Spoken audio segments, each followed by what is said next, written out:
Les amis, aujourd'hui, on va se dire les vérités dans cette vidéo. Et vous savez que quand je commence comme ça, c'est que ça va chauffer. J'espère que vous êtes prêts. Hier, j'ai publié une vidéo dans laquelle je parlais de la Côte d'Ivoire, notre beau pays. Et je chantais l'hospitalité légendaire des Ivoiriens. Je disais comment les Ivoiriens étaient hospitaliers et comment nous avons accueilli plusieurs personnes qui sont venues en Côte d'Ivoire sans un sou et qui sont devenues riches, millionnaires.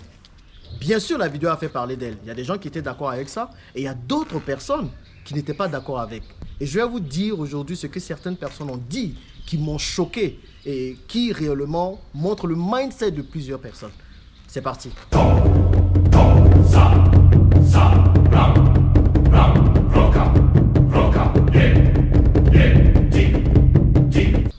Avant d'aller plus loin, c'est clair que je vais beaucoup parler dans cette vidéo. Vous pouvez ne pas être d'accord avec moi. Vous avez le droit de dire ce que vous pensez dans les commentaires. Le débat est ouvert, mais faites-le avec respect. Ici, je parle d'investissement en Afrique pour que nous puissions nous faire respecter par la communauté internationale. C'est le pouvoir économique qui fait en sorte que nous faisons respecter. Donc, si ce sont des thématiques qui vous intéressent, abonnez-vous et surtout partagez cette vidéo massivement parce que je pense que les gens doivent entendre ce que j'ai à dire. Donc, suite à cette vidéo que j'ai lancée hier, il y a deux catégories de personnes qui sont venues se plaindre sous la vidéo. Il y a d'abord des Ivoiriens qui sont venus dire « Jean-Yves, pourquoi tu incites les étrangers à venir en Côte d'Ivoire? La Côte d'Ivoire aux Ivoiriens, non aux étrangers. » Je vais vous donner votre réponse dans cette vidéo.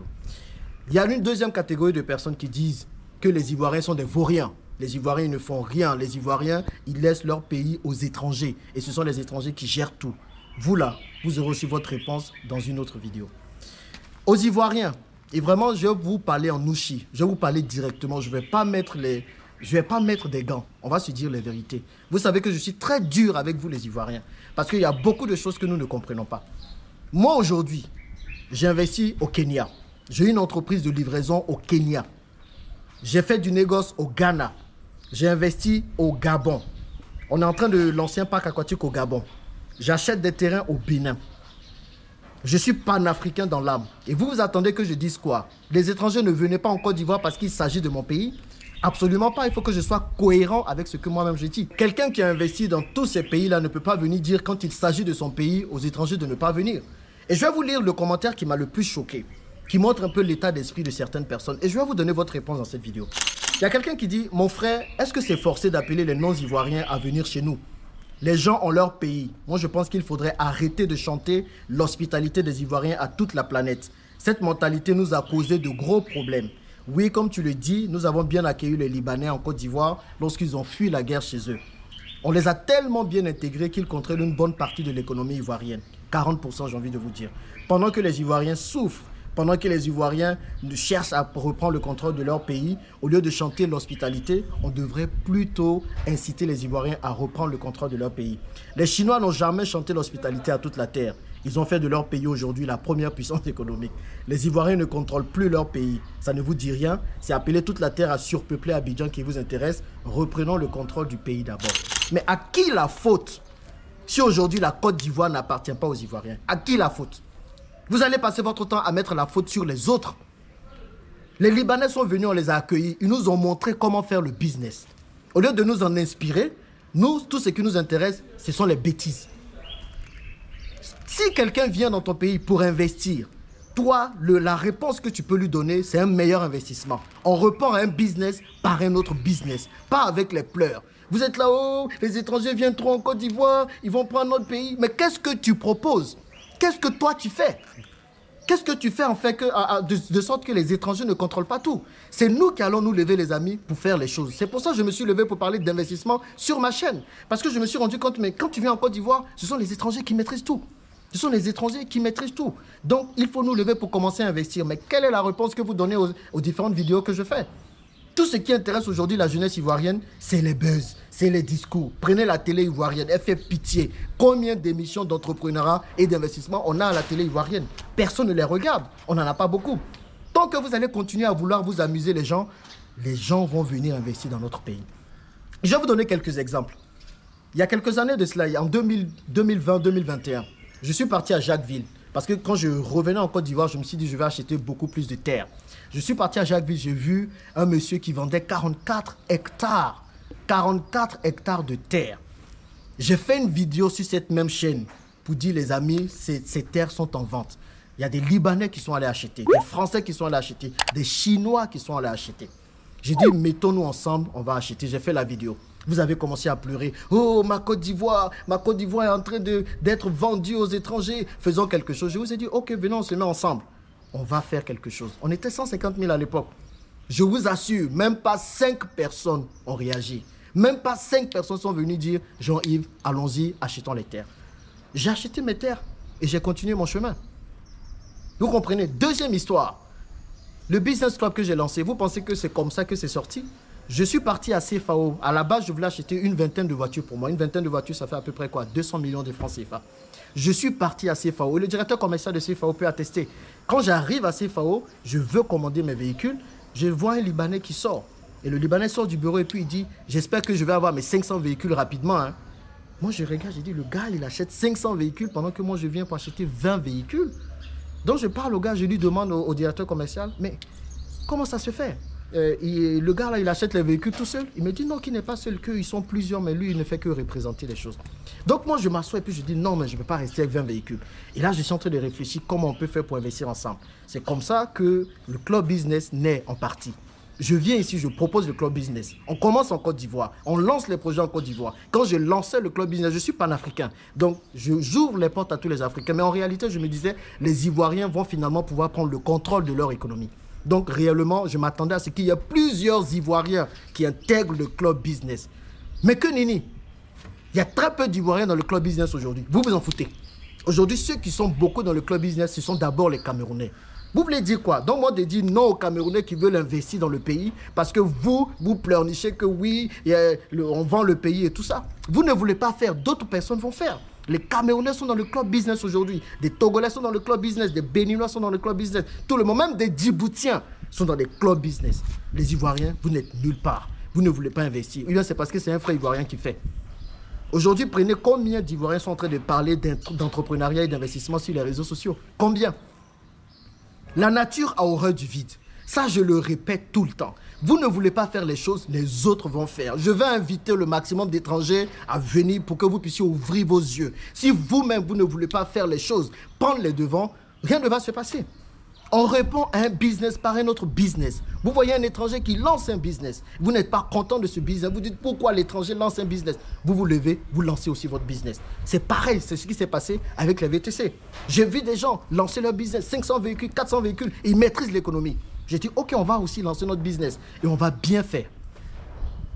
On va très bien faire. On est en train de faire, on a mis la technologie dans nos business. Et voilà ce qui est en train de se passer. C'est que comme ça qu'on peut répondre à ça, les amis. Ce n'est pas en pleurnichant, en venant encore sur les réseaux sociaux, en disant, mais oui, pourquoi on nous maltraite, en faisant ci. Comment? C'est qui vous comptez pour prendre votre défense? Personne ne viendra compter, personne ne viendra prendre votre défense. Absolument personne. La seule manière de pouvoir agir, c'est vraiment de lancer des business. Et c'est pour ça que je me suis associé avec Akuba de Dabali Express. Elle est venue, elle aussi, elle a vu qu'il y avait pas mal de fast-food qui s'installaient en Côte d'Ivoire. Elle a dit non, c'est pas possible. Il faut qu'on lance des business qui vont vraiment promouvoir la nourriture ivoirienne. Elle a lancé Dabali Express. Heureusement que quelques Ivoiriens l'ont aidé. Quelques Ivoiriens l'ont soutenu, je veux dire, et ils sont allés manger là-bas. Moi, je suis venu, j'ai regardé aussi, j'ai dit, mais pourquoi il y a trop de restaurants de fast-food étrangers comme ça? On a lancé aussi, et je voulais lancer aussi un restaurant. Je suis allé la voir, on s'est mis en partenariat, on a lancé Dabali Express. Vous avez vu ça dans tous les médias. C'est que comme ça qu'on va agir. C'est que comme ça. Et je comprends certains qui veulent qu'on protège le pays. Mais la meilleure façon de protéger le pays, il y a deux choses. La première façon, c'est de tout simplement mettre des lois en place qui vont permettre vraiment que le pays soit protégé. Je m'explique. Au Kenya, par exemple, qu'est-ce qu'ils font? Ils ne disent pas « ne venez pas investir ». Aucun pays ne dit « ne venez pas investir ». C'est une bonne chose que des étrangers viennent investir dans votre pays. C'est une bonne chose que nous soyons hospitaliers. Retenez-le bien. C'est une très bonne chose. Ce n'est pas tous les pays qui sont comme ça. Mais qu'est-ce qu'on fait pour mettre du protectionnisme en place? Au Kenya, vous partez, tout le monde peut ouvrir une entreprise. Moi, j'ai une entreprise là-bas. Mais on dit, si tu ouvres une entreprise tout seul, tu payes 30% d'impôts en tant qu'étranger. 30% d'impôts. Par contre, si tu t'associes à un Kenyan, tu ne payes que 10% d'impôts. Vous pensez que qu'est-ce que j'ai fait? Je me suis associé avec un Kenyan pour ouvrir mon business là-bas. Et c'est ce que tout le monde fait. Donc maintenant, la même chose, c'est ce qu'il faut appliquer ici. Au lieu de pleurnicher, de dire non, on ne veut pas les étrangers qu'ils viennent investir ici, mettons plutôt ce genre de loi en place. Dubaï l'a fait. Aujourd'hui, Dubaï est là. Dubaï est une place très attractive. Ils attirent beaucoup de personnes, mais ils protègent leur économie. Ça, c'est une manière de protéger aussi notre économie. De mettre en place un système, un business, un Ivoirien. Mais qui va faire ça? C'est moi qui vais faire ça? C'est pas moi qui vais faire ça. Ce sont nos gouvernements. Vous les connaissez. Vous les connaissez. Donc, on ne peut pas compter sur les autres pour faire ça. La deuxième façon que moi je vois de reprendre le contrôle de nos économies, c'est de lancer nous-mêmes des business. Au moins là, moi je peux agir. Donc ce que je fais, je lance des business. Mais quand je lance des business, que j'invite les Ivoiriens à venir investir avec moi, ils ne veulent pas. J'ai fait plusieurs vidéos. Où j'étais en train de montrer des China Mall. J'ai dit, regardez, même les Chinois maintenant viennent nous coloniser après les Libanais. Les Chinois sont en train de lancer des China Mall, des China Mart et tout ça. Je vous ai dit, venez quand on se réveille. Qu'est-ce que certains Ivoiriens m'ont dit? Ils m'ont dit, est-ce que toi, tu as lancé Kofi Mall et puis on a refusé d'aller là-bas? Ils ont dit, arrête de nous fatiguer là. Ah, toi, tu nous fatigues trop, tu parles toujours des choses qui ne nous intéressent pas. Vous ne vous intéressez pas à l'économie de votre pays. Vous allez venir vous plaindre après que les étrangers sont en train de prendre votre économie. Je suis dur volontairement avec les Ivoiriens parce que nous dormons trop. Nous dormons trop, il est temps de nous réveiller, il est temps de nous lever. Si nous ne faisons rien, bien sûr que les autres vont venir s'enrichir ici. Bien sûr. Et ça, il n'y a pas... On est fair play, c'est normal, c'est comme ça l'économie est, c'est comme ça la nature est. Vous ne faites rien, les autres vont venir faire. Donc, au lieu d'être là, à pleurnicher, au lieu de plutôt vous mobiliser pour faire de la Côte d'Ivoire un pays fermé, j'ai envie de vous dire, concentrez-vous pour faire un pays ouvert. Le pays peut être ouvert. Maintenant, comment nous allons pouvoir protéger nos pays? Ce sont les deux choses que j'ai dites. Maintenant, comme moi, je ne fais pas que parler et que je pose des actions, voici les 3 actions que je vais faire, vous allez voir. La première action que je lance aujourd'hui, c'est peut-être d'interviewer plus d'entrepreneurs et investisseurs ivoiriens. Parce que je me rends compte que ceux-là, on ne parle pas beaucoup d'eux. Vous comprenez? Le Cameroun est connu pour être un pays où il y a beaucoup d'entrepreneurs. Et c'est bien, moi, mes frères camerounais, je les admire énormément. Mais on va aussi lancer ça. Si vous connaissez des entrepreneurs ivoiriens qu'il faut mettre en lumière, dites-le moi. Comme ça, on va aussi proposer des choses. On va proposer autre chose que ce qui est proposé à la télé, que les buzz, que les histoires à dormir debout. Ça, c'est la première chose. La deuxième chose, je vais prendre quelques gens, quelques Ivoiriens, quelques abonnés et on va circuler dans la Côte d'Ivoire.